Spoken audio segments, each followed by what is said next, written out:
right? So, just kind of maybe just like maybe in your experience, and obviously we're not going to talk about any like specific client names and things like that, but maybe in your experience, what are some of maybe the more common mistakes when you think about just estate planning in general? And obviously not doing an estate plan is the biggest mistake we can make, but just thinking about that might be like, we talked a little bit about not funding a trust already, but what are some common mistakes that you see families make? Yeah, so I think one of the big things is not kind of following through and funding their trust. I think that's kind of one of kind of a top of mind type of thing.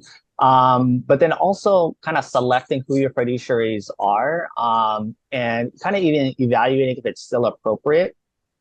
Because far too often, sometimes the person you trusted, 15, 20 years ago, so, may not be the same person. Values have changed, the perspective has changed.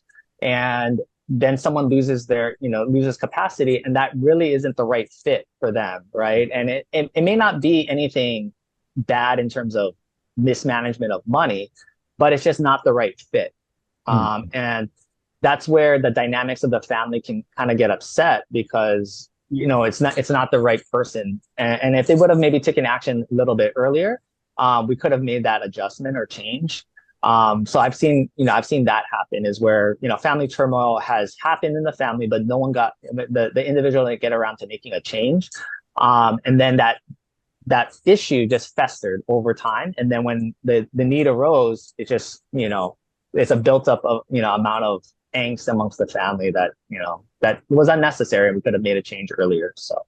Yeah. And to me, like one of the things that I feel like is such an important role is, in a sense, yes, it's great to have these documents, but I think expressing some of these things beforehand are super important too, like, so I always tell, like, even from like my own parents and my family, I'm like, we need to talk about these things while you guys are living so we can actually understand why we're doing these things. So these relationships don't get separated. So these, my siblings don't get frustrated. So I feel like, I don't know, this is just my thought. Like it's sometimes, we have these great intentions and we set these things up for success, but we don't actually express those values and express those things before death, right? So in some of these cases, it's like, I did not expect this to happen. I thought it was going to be different. And just because that was their assumption, right? It was never expressed.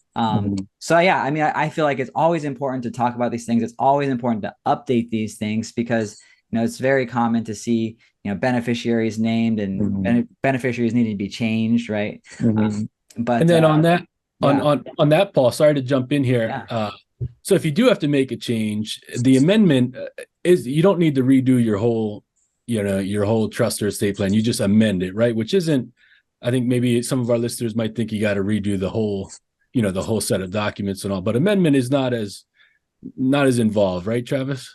Yeah. So if it's a simple amendment, maybe you're just changing, who your trustees are. Maybe you got to change up the order or, change just the individuals in general. Yeah. You could just amend just that paragraph or maybe even the distribution paragraph. You can, make a very discreet, short amendment.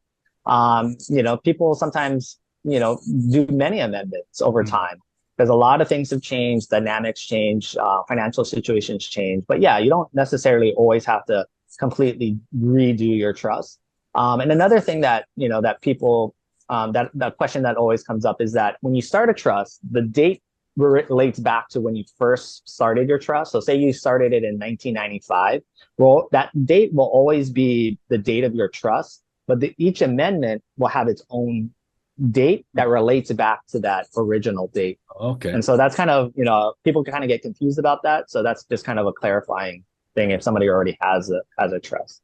But you're correct. Like you can just make simple amendments over time as your needs change. And yeah, you don't have to kind of invest kind of the whole shebang all over again or like redoing it all over. So yeah, that's so good. Yeah, and another thing that might change is the laws, like tax laws change. Right. Back in the 90s, the exemption from inheritance tax or estate tax was fairly low, compared to it is today. Right.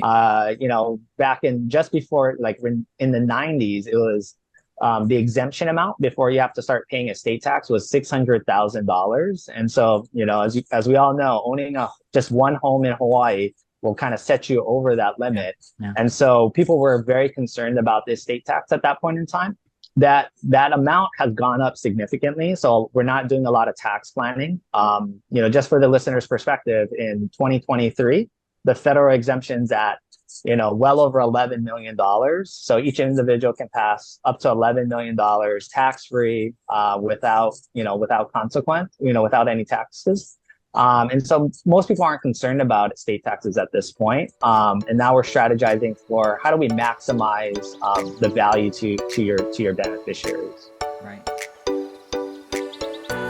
The opinions and statements presented on this show are for general information only and are not intended to provide specific advice or recommendations. Never make any investment or financial decisions based on information offered on this show without first consulting your financial, legal, or tax advisor. All economic and performance information mentioned on the show is historical in nature and is not indicative of any future results. All indices mentioned on this show are unmanaged and cannot be invested in directly. All information is believed to be from reliable sources. However, we make no representation as to its completeness or accuracy. Lastly, all opinions expressed by Jason Cutitta and any guests on the show are solely their own opinions and do not reflect the opinions of or are endorsed by ToBA Financial. For Jason Cutitta, investment advisory services are offered through ToBA Financial LLC, a registered investment advisor offering advisory services in the state of Hawaii and in other jurisdictions where exempt from registration.